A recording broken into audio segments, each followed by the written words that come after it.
Buying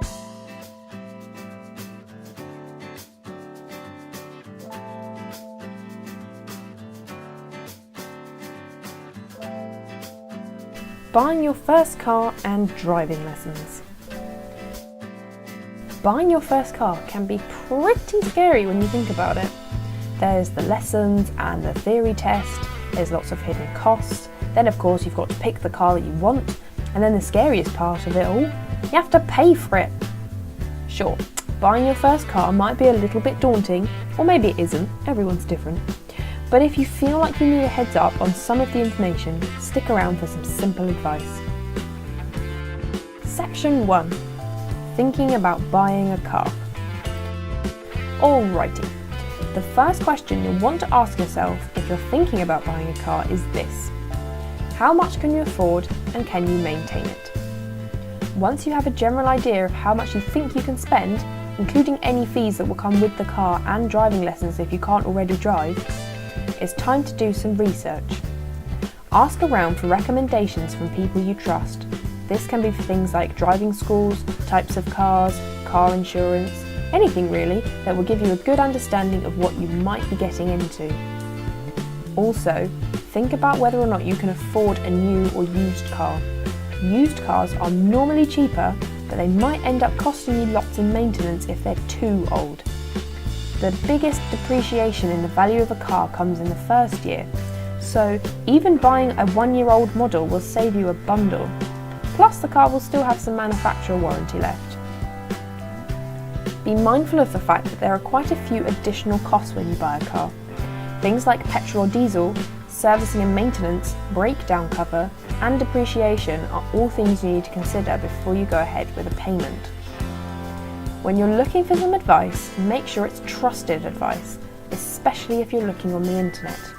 The AA's Car Buyer's Guide, What Car, European New Car Assessment Programme, and That Cam are all trusted websites that can provide you with lots of good information.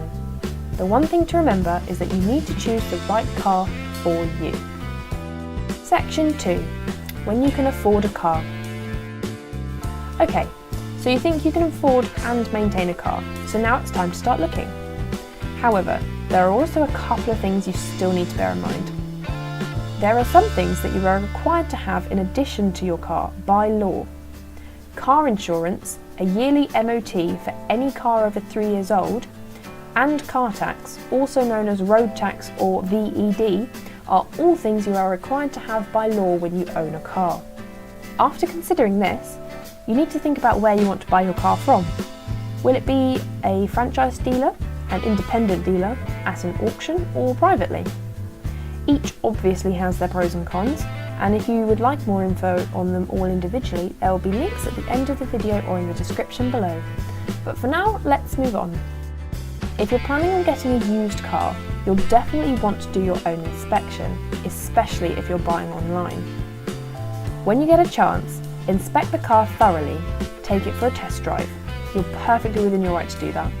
And ensure the owner gives you a full service history check of the car, as well as a tax disc check.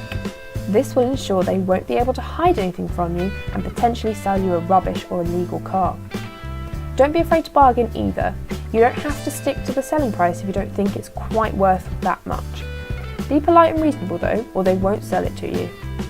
Even if you're not buying a used car, you should always check the car for any faults or issues before you buy it. And taking it for a test drive is also great because you'll know whether or not you actually like driving it before you fork out money for it. Again, negotiate prices if you think you can get a good deal, especially if you think you can get them to offer you specific deals to seal the offer, like the first MOT free or extra warranty. But remember to stay focused on what you want or what you've come to buy. Don't be drawn into purchasing loads of stuff you don't need, or changing your mind on the car you want because they think you should, unless you find it's actually going to be a better option for you. If not, stick to what you want and remember it's okay to say no. That's basically it. The key things to keep in mind are simple. What can you afford? Can you maintain a car once you have it? Don't be afraid to negotiate or walk away. And finally, know what you want and stick to it. If you'd like more information, You can visit the websites like these to find out more.